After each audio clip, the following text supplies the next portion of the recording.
Hi guys, and welcome back to another quick Photoshop tutorial. My name is Manny, and in today's post I would like to show you guys a simple and easy technique. Let me just turn it on here on my PSD layer. I want to show you guys how to add a blue background or any color you would like, a kind of new background to your image. I showed a few tutorials before how to work with masks, refine masks, and how to add texture to your background, but I've got a few questions or a few people that actually asked me how to add this normal spotlight and blue effect, almost like you would be standing in front of a colored backdrop. Okay, so let's get started. In today's tutorial I'm going to show you guys how to add this blue background and also a small tip on refining your mask again. Okay, so let's get started. First of all, what I did here, very simple. This was my original shot out of the camera. I took that into Camera Raw and then also adjusted the brightness a little bit, just gave that highlights a little bit of a pop, added a little, desaturated the saturation a little bit, and also took up my blacks just a little bit to still keep the blacks in my image. Okay, so here's the before and after.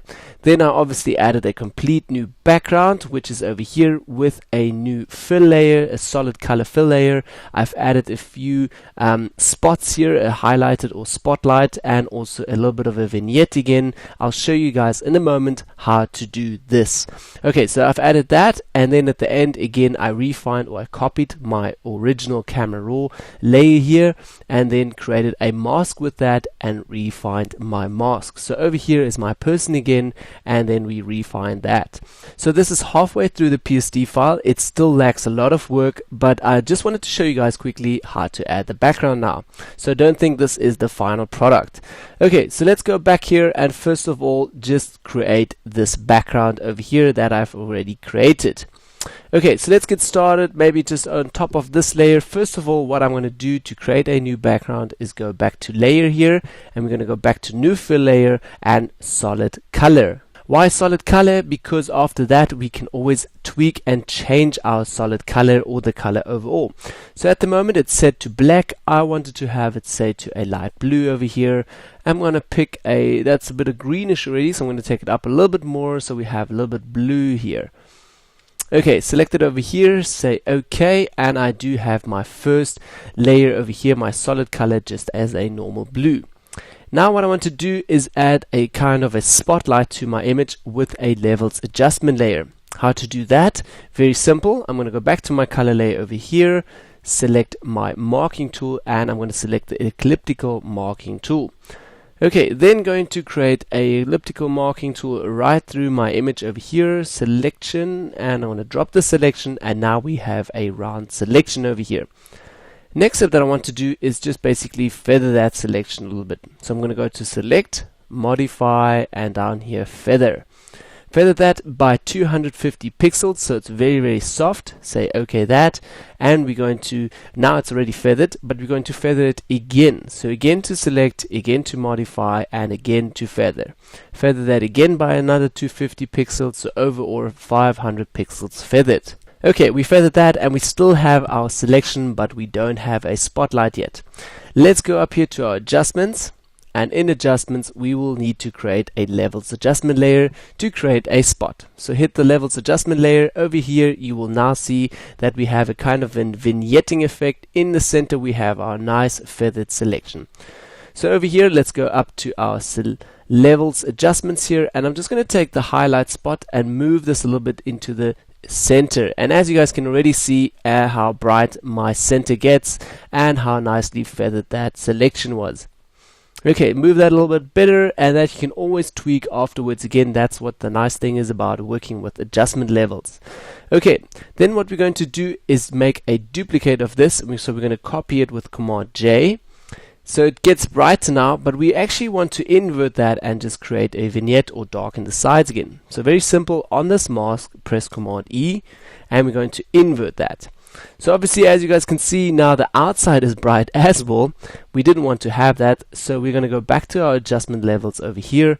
We're going to take the highlight slider again to the right, so it's back to normal. And now we're going to take the black slider and move that into the center a little bit. So over here you can directly see it gets darker on the sides again, but also more contrasty again. So let's try it if we move our slider back and just take the midpoint slider and move that. Also, it also does exactly the same effect. It also gets more contrast here. Okay, move that in a little bit more. And I'm not sure if you guys can see this now, but over here I'm getting these weird rings. That always depends on your selection. So let's go back into filter, and with filter I'm going to add a little bit of noise to this. So I'm going to say add noise, and around 4 pixels, 4%, that should be fine. So I'm going to hit OK, and first of all we have 4% noise on this now, but I'm also going to add the 4% noise onto my first adjustment layer here. Go back to filter, back to noise, add noise, and again 4%, OK. Hit OK here, and directly you'll see that these rings disappear, because now we have a little bit of noise and that just breaks the pixels a little bit better. Okay, so last step, again, I want to create another spot, but just a little bit more centered and smaller here in the center. That will be right behind his head. So, okay, let's turn off our masks here again, and we're going to do exactly the same process once over again. Take your elliptical marking tool, create a smaller round selection here, move that a little bit into the center. Okay, go back to select, modify, feather that, 200 pixels, okay. And again, select, modify, again, feather with 250 pixels. Okay, then again, we're going to go back to adjustments, and again, a new levels adjustment layer.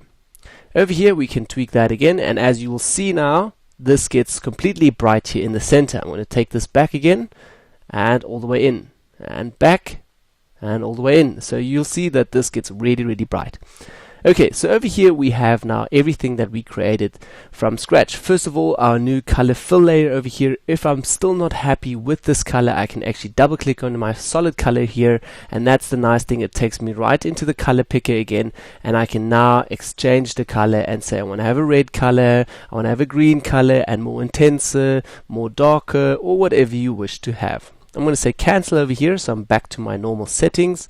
And next step I'm quickly going to do is hold shift, just select my other layers here, press Command G, and put that into a new group, and just call this our new background.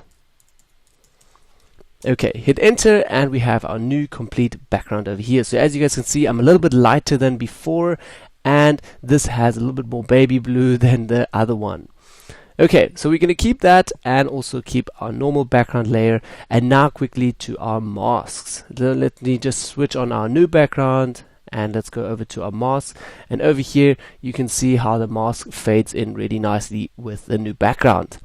Now with the mask, very simple again. I showed this in a few tutorials before. I duplicated my camera raw layer here, take that all the way to the top. Let me just turn off masks. And over here what I did is took my quick selection tool, I did a whole selection around the person. Let me just do a quick rough selection over here. Okay, so now I've created a rough selection around the complete person. What I did then is went over again to my masks over here, hit the mask, and we directly get a masked out person. But as you guys can see, the edge is still very rough and not good at all. So what I did again, hit right click over here, and I showed this in a few tutorials before. I went over and said refine mask, and with refine mask I just refined my complete edge of this complete image here. And I also took out the fur here a little bit because I wasn't too happy with this. Okay, so let's move this over on the side. I again worked just on a normal layer on the layer directly here. And then what I also did is activated my smart radius. I added that to 1.57 pixels. Smooth or adjustment edge here, I made it to 30%. Then feathered that by 2.0 pixels. Contrast I added up to 5, I actually think 10. My shift edge also to 9 plus 9%, and then again obviously just went around the complete person here and just tried to get rid of that very dirty edge. So that refined the edge a little bit, and it helped me to just cut out the person a little bit better. It just speeded up my process a little bit. Okay, hit OK. That's all I did for this. And then obviously, as you guys know, I'm a bit of an old school guy. I really love to go back in with my brush and just refine my edge manually and just clean it up perfectly. Okay, so let me just show you guys quickly what I did here. I'm going to turn off my layers here again, or delete them actually. Go back to the mask, and here in mask, turn that on. Okay, so that was where my stage was with after refining the edge. As you guys can see, it's cutting out really nicely, but I still have this really ugly edge here with having this black border. I don't know if you guys can see it now. Here you'll see it a little bit. Over here we have this black edge from refining the mask. You can also get rid of that if you go and refine mask and tweak your contrast and the soft edge a little bit. But to be honest with you, I'm not really a fan of that. I really love to have this black edge here and then go back with my mask or my brush and brush that out a little bit. So over here is my second. I'm just going to turn off my layer here. This is my brushed mask after I went in with my brush again and just cleaned all of that up again. So over here that was just with the normal refine edge, and this was without the refine edge. So over here that we'll see now when the black line disappears again. So for me, that is just another extra that I do on my images. I'll go around my complete person and also just clean up that small black edge that the refine mask leaves. Okay, so that was my quick tip today, how to create a new background and also how to refine your mask a little bit better. If you still don't know how to refine the mask completely, please go back to this tutorial. And thank you guys for watching. My name is Manny. Hope to see you all in my next quick tutorial. See you soon. Bye bye.